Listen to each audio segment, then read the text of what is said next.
Alhamdulillahi Rabbil Alameen wa salatu wa salam ala Sayyidina Muhammad. My name is Aisha Wangare Kaminju. I was born in Kenya. I embraced Islam 10 years ago after really a struggle in life, after searching for so long. Prior to becoming a Muslim, I was a flight attendant. Since I had it all, I was sitting on top of the world, like they say. I was a flight attendant, successful, earning any money that I would have wanted. I could have bought anything in any shop in Milan, Paris, Rodeo Drive. I bought anything I wanted. Yet, the more I bought, the more I was depressed. But Alhamdulillah, by the mercy of Allah, Islam found me. I didn't find Islam. His life is studied by children, all ages, and has been studied for the last 15 centuries. And he has been the most important man for 15 centuries continuous.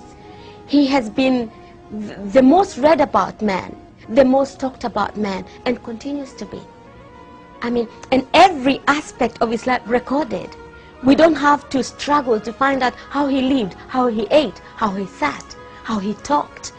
I mean, no other person's life has been recorded, no other prophet, no other human being or any other thing has been given such attention.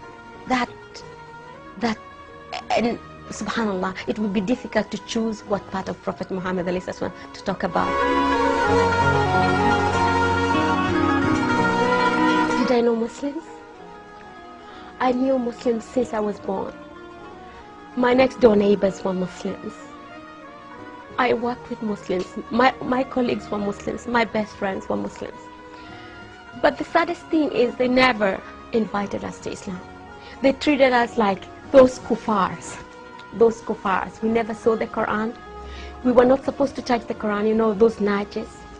Yet, I knew there was something about Islam that I wanted to be part of. But for me, it was not a religion. It was something, for the Arabs and the Somalis, because those were the people around me.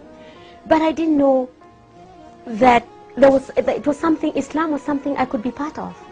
I didn't know that. And I was not invited. I was made to feel I didn't fit in. You can imagine, I went to Mecca, I went to Hajj for 9 years as a flight attendant, taking pilgrims, hearing all this labaik, Allahumma labaik, not knowing what it was. But alhamdulillah, maybe Allah had not meant for me to be a Muslim then, because probably I wouldn't have found the taste I have that now, what I know now that Islam is. But it's very sad that Muslims can have this treasure of Islam and not pass it on.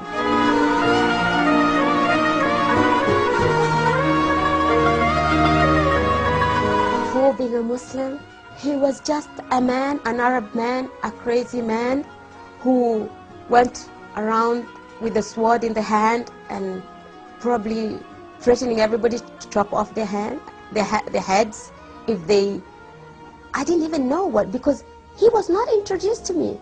He was not introduced. So I can't really say I knew Muhammad. The only thing I knew about Muhammad, we had to know this thing about 622 and the Hijrah to pass our exams. After Islam, what else can I say? Sometimes I can't wait for death to come, because this is what separates me, inshallah, from seeing him in reality.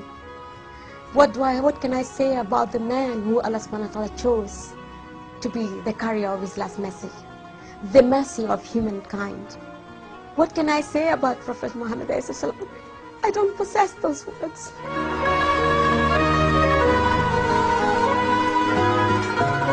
It's not too late.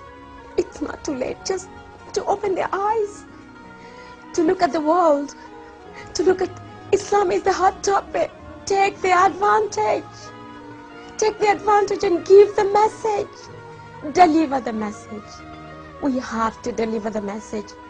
Bilfa'al, by actions. Because we don't have a lot of time. And how can anyone hope to have the intercession, the intercession of Prophet Muhammad when he ignored him in dunya? We really can hope that on on Yom Al-Qiyamah we will be able to walk with him in the Sirat when we did nothing for him in dunya? It's very simple mathematics. If you love somebody, you follow him and you work for him. What do you do for your lover? What do you do for your lover?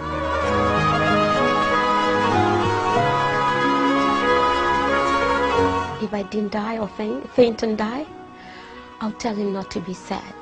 Not to be sad that the Muslims are in such deep sleep, in such deep slumber, did not understand him, and to make dua for us, the Muslims, to wake up and understand the message and work for it, and emulate him, and give the message to the world, and just let everybody know who this man is.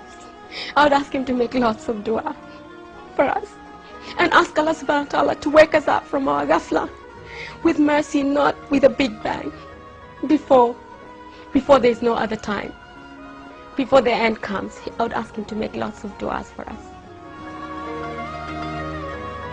Ashhadu an la ilaha illallah wa ashhadu anna Muhammad abduhu wa rasuluh.